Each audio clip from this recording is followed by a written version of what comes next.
રાજ્યના સમાચારો પર નજર કરીએ। અરવલ્લીના બાયડના ધારાસભ્ય ધવલસિંહ ઝાલાએ સરકારને પત્ર લખ્યો છે। કંડક્ટરની ભરતીમાં રેડક્રોસ સર્ટિફિકેટથી અરજદારોને મુશ્કેલી પડી રહી છે।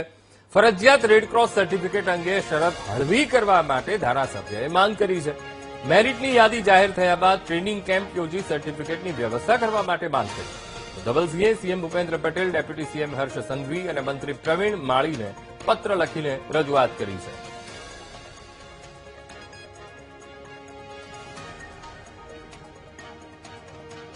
આ મુદ્દે સંવાદદાતા રાકેશ ફોન લાઈન પર જોડાઈ ગયા છે। રાકેશ, અરવલ્લીના બાયડના ધારાસભ્ય ધવલસિંહ ઝાલાએ સરકારને પત્ર લખ્યો છે, શું મામલો?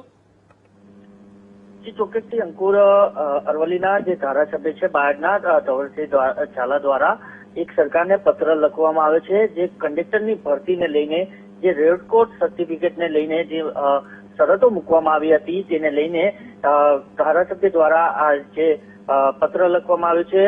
ફરજિયાત સર્ટિફિકેટ સાથે શરતો હોવાના કારણે ક્યાંક ને ક્યાંક જે ઉમેદવારો હતા જે કંડક્ટરના તેમને અવારનવાર મુશ્કેલીઓ પડતી હતી। તેના દ્વારા હાલ જે તેમને મુશ્કેલીઓમાં હલ થાય તે માટે ધારાસભ્ય ધવલસિંહ ઝાલા દ્વારા એક પત્ર લખી અને આ તમામ જે નિયમો છે થોડા હળવા કરવામાં આવે તેના માટે પત્ર લખવામાં આવે છે।